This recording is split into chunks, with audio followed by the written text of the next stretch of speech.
C'est le plus important site pétrolier d'Assala Énergie, la société qui vient d'être rachetée par l'État gabonais.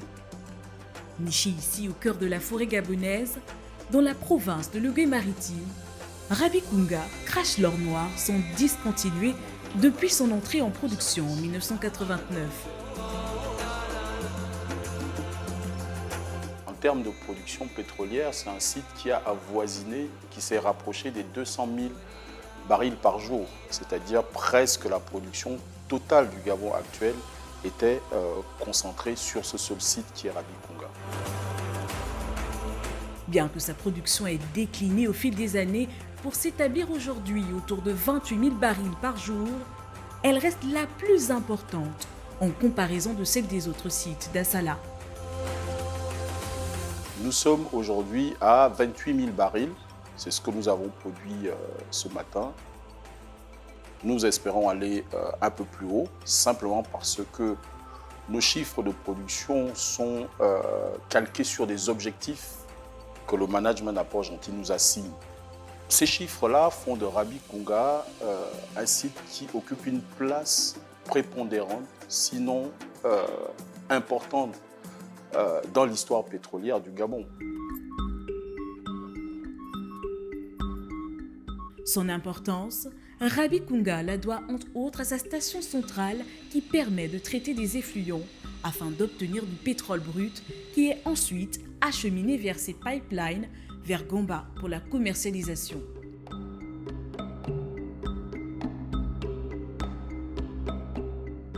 La première chose à savoir, c'est qu'ici, à la station centrale, nous faisons ce qu'on appelle la déshydratation. La déshydratation donc du brut, d'accord? Ça veut dire qu'on fait une séparation triphasique du gaz, de l'huile et de l'eau. On sépare au maximum d'huile dans l'eau. L'eau est réinjectée dans les puits, qu'on appelle des puits poubelles, bien sûr. L'objectif, c'est d'avoir de l'huile anhydre, de l'huile avec un BSW comprenant la norme internationale qui peut être vendue. Nous recevons de l'huile revenant des stations de collecte, en passant par des manifolds, plus loin là-bas, et par 3 trains de production, l'huile est envoyée vers les bacs.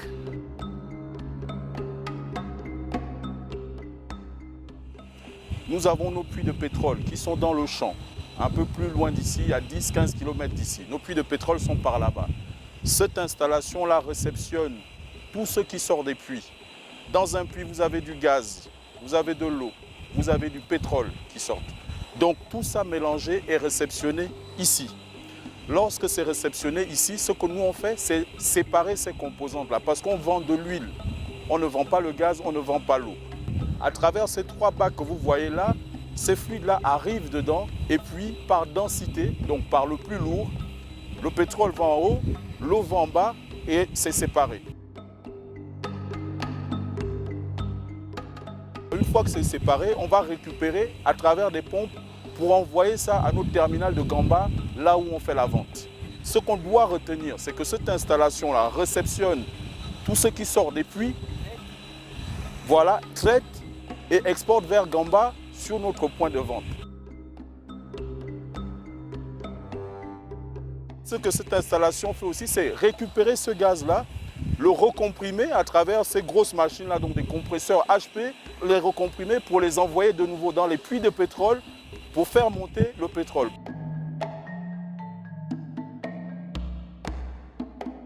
La plupart des machines de cette station centrale sont surveillées ici, dans ce centre de contrôle qui gère les opérations.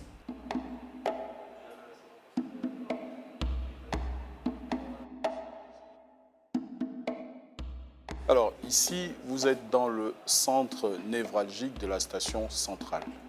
En gros, c'est la salle dans laquelle le superviseur de la centrale que je vous ai présenté en début de visite coordonne le traitement de l'effluent et son export vers Gamba, notre lieu de vente. En gros, il a 2 équipes.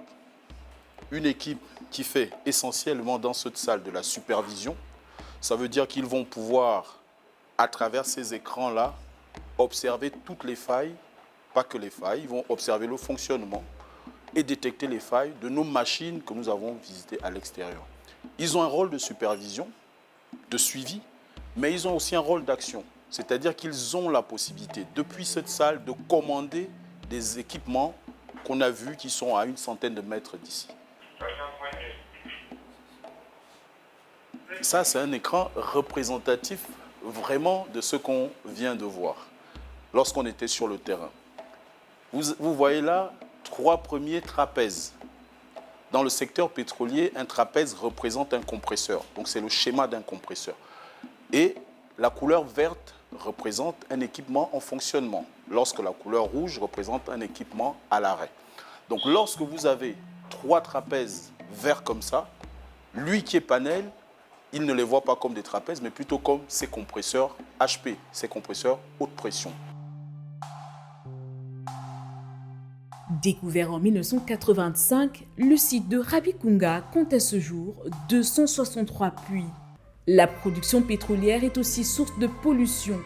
Pour lutter contre ce phénomène, Rabikunga met un point d'honneur au respect des normes environnementales.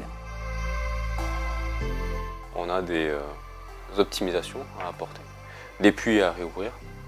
On a des optimisations process, des optimisations internes de puits pour essayer toujours d'augmenter cette production. L'intérêt pour nous, c'est d'augmenter cette production dans le respect de nos standards, de nos exigences internes, gouvernementales, et surtout dans le respect de l'environnement et du personal safety, donc s'assurer que toutes les personnes qui viennent travailler chez nous, elles sont formées, elles ont la compétence pour pouvoir opérer l'outil de production qui est le nôtre, afin qu'elles ne se blessent pas et qu'elles ne causent pas de pertes pour elles-mêmes ou pour leur entourage, qu'il n'y ait pas de blessures. 2 facteurs importants, il y en a un troisième. Le premier, ce sont la maintenance de nos puits, ce qu'on a appelé le workover. Donc on va faire de la maintenance de notre complétion. On a aussi les campagnes de forage qui vont nous permettre de dynamiser la production sur le site de Rabi. Et on a aussi ce qu'on va appeler les optimisations projets qui vont graviter autour de cet outil de production, de ces puits, parce que les puits à eux seuls ne permettent pas juste de faire notre production, ou du moins de les augmenter. On a des projets comme la gaz compression qui vont permettre de lifter nos puits, mais ils vont aussi permettre de respecter nos standards environnementaux en termes d'émissions atmosphériques. En valeur franc CFA, Rabikunga génère à lui seul plus d'1 milliard chaque jour.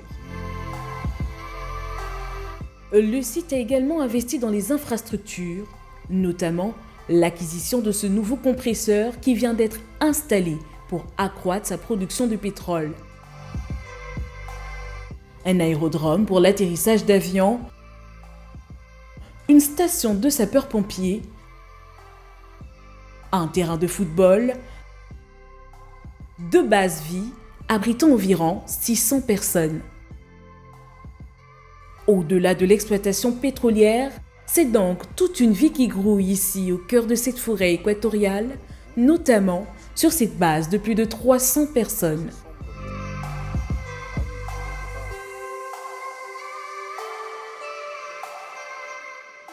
Je suis responsable de l'équipe NUREST dans le site et nous avons la partie restauration et hébergement. C'est nous qui nourrissons tous les agents qu'il y a dans le site. Nous recevons de la marchandise de Port-Gentil qui vient. Ensuite, nous procédons aux sorties selon le nombre de POP, selon les quantités. Et elles sont mises en décongélation, puis on passe à la cuisson et ensuite aux messes 3 fois par jour. En matinée pour le petit déjeuner, à midi pour le repas de midi et le soir au dîner. En ce moment, nous sommes à 350 et quelques dans le POB, donc nous fournissons 350 plats. Le site dispose même d'un service hygiène-qualité qui veille au respect scrupuleux des normes quant à la qualité et aux conditions de conservation des vivres livrés. Les charges qui m'incombent sont notamment la sécurité des staffs, former le personnel.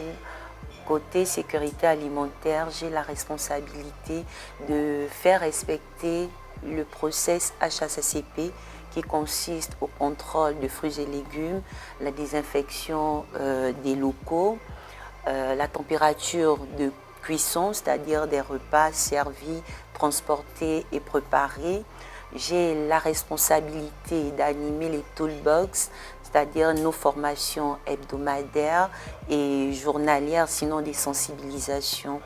Aussi, je travaille en étroite collaboration avec le service maintenance EIT qui a la responsabilité de contrôler, d'assurer le confort, notamment split, électricité, consort. Généralement, ici, depuis 2019, avec la grâce de Dieu, nous n'avons pas encore enregistré des intoxications alimentaires. Déjà, s'il arrivait que ce cas arrive, nous avons des maîtrises, disons des plans de maîtrise, avec le prélèvement des plats témoins que nous avons dans nos locaux, ce qui fait en sorte que nous les analysons pour essayer de voir si effectivement l'intoxication provient des aliments. Exemple, ici, vous avez l'exemplaire du mois d'août. C'est un process qui est fait et respecté. Mon travail consiste au quotidien. M'assurer. D'abord sur le côté aménagement, que les cabines et mon staff s'occupent bien, on fait le travail qu'il faut là-bas. Au côté cuisine, m'assurer que nous avons sorti assez de nourriture pour que le client puisse être correctement servi. Et visiter le camp, surveiller ce qui se passe dans le camp normalement. Lorsque les clients arrivent comme maintenant, les clients arrivent, ils viennent chez nous, on les enregistre, ce soit l'hébergement, les enregistre, après maintenant, on s'assure qu'ils puissent être logés correctement et avoir tout ce qu'il faut. Le site Rabikunga reste le poumon pétrolier d'Assala Énergie. Grâce à son acquisition, l'État gabonais contrôle désormais 25% de la production nationale. Un rachat que les autorités gabonaises présentent comme un enjeu de souveraineté dans l'exploitation de l'or noir.